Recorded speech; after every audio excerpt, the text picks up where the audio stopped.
Hi everyone, my name is Susan Buttaccio. I am a children's librarian coming to you from the Central Library in downtown Buffalo, part of the Buffalo and Erie County Public Library System. My special collection is the children's book collection, and I am here to share with you a few books that I read this year that I thought were special and interesting, and I hope that you find them special and interesting too. So the first book I'd like to talk about today is Amira's Picture Day. It's by Reem Faruqi, and it is about a little girl, Mira, who is very excited, and her brother is very excited, to be celebrating Eid the next day. It's the night before Eid, and their mother puts mehndi on her hands. She has her beautiful outfit all ready to celebrate Eid with her family and friends the next day, and she also gets to miss school, which is an added excitement until Amira realizes that the next day is actually school picture day, which she does not want to miss. So Amira has to find a way to participate in her family and cultural traditions, as well as participate in her favorite activities at school. So this is a really great book about different cultures and following your family traditions, and also maintaining sort of your American traditions as well. It's a really great book for everybody. The second book I'd like to discuss is Lift by Michelle Lee. It's illustrated by Dan Santat. I never know how to say his name. It is mostly a wordless picture book. It has sort of like comic book panels in it, which is pretty neat. The kids mostly tell the story about a little girl whose favorite task in her family is to push the elevator button in her building to go up the elevator to go home to their apartment. But one day, her little brother becomes big enough to push the button too. And this really upsets the main character, that she doesn't get to do her special job anymore by herself because her little brother is getting older. So the next day, it shows that the elevator repairman is updating the elevator, and he rips the button off the elevator and tosses it in the trash. This character grabs the elevator button and tapes it to her closet door.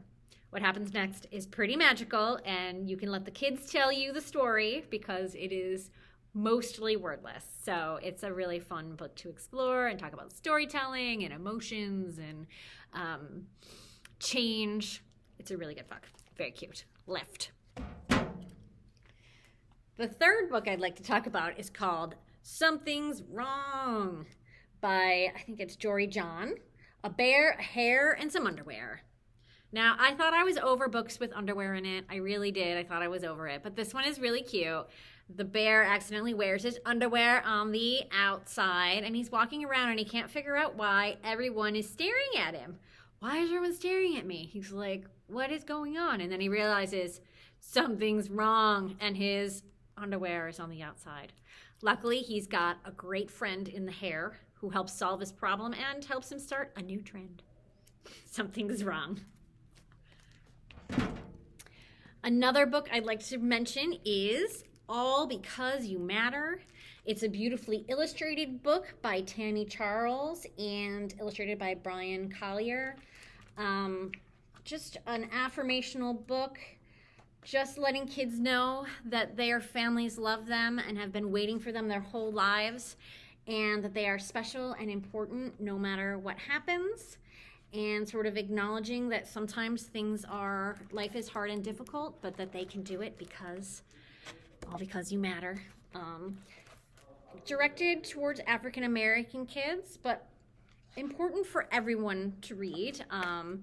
And, you know, if your students are African American, they have something that they can identify with and see themselves reflected in books. And if your kids are, if some of your students are, you know, white or other races, it helps to build a sense of empathy and just see that sometimes kids go through hard times, and everyone deserves a place at the table, and everybody is important. So, All Because You Matter.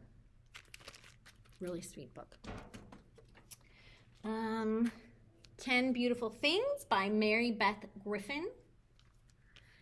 It is a story about a little girl who is picked up by her grandmother. It's not exactly stated why, but she is picked up by her grandmother and she is going to live with her.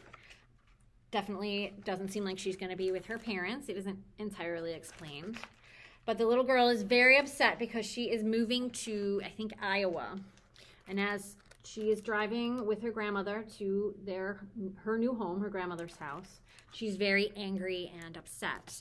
And her grandmother suggests that she try to find 10 beautiful things on the ride home to sort of help her connect and decompress and start to move on with her new life, especially when things look pretty bleak and dim, that you can always find 10 beautiful things. Gives me a little tear. Okay. Whew. Moving on. This is a fast video. Hope you don't mind. This is a new one that just came across my desk called I Love Vincent. It is a story told from the perspective of a seeing eye dog and about his day. My name is Scout and I am a good dog.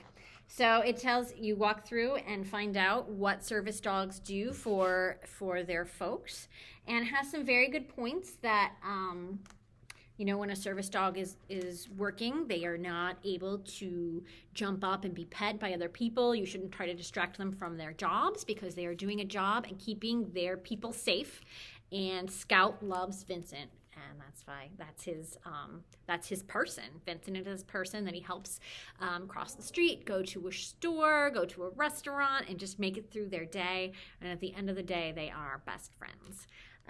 I Love Vincent by Laura Lundqvist, I think is a good pronunciation. It's just so bright and beautiful and bold, and the dog is really happy. I think it would capture a lot of hearts. And the last book I'd like to talk about is called Watercress by Andrea Wang. And it is a story about a little girl who is driving with her parents and her brother in a car. And their parents see watercress in a watery ditch on the side of the road. This book is important because it helps show how people create connections and are able to talk about traumatic experiences through things like food and cooking and memories. The mother cooks the watercress that they picked on the side of the road, and when the kids don't want to eat it, they explain how watercress was something that helped their family stay alive in China during a famine. And it also helps them the parents talk about the trauma of their childhood and some of the difficult things that happened to them, and helped the children sort of understand their parents' experience and reconnect with their sort of ancestry and history. So it's a really poignant and powerful book. So I hope that you have found these to be sort of helpful mini reviews of these books. As you see, I have some more over here on display.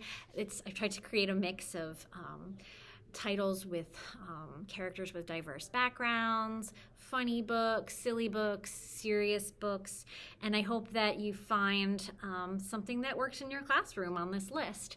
So don't be afraid to use these books for little kids and even older kids. Don't forget those 4th and 5th graders sometimes really love a great picture book. It can really help connect with difficult concepts and help kids, again, create sense of empathy and sort of try to experience what people from other places and cultures might experience, and to have a little fun.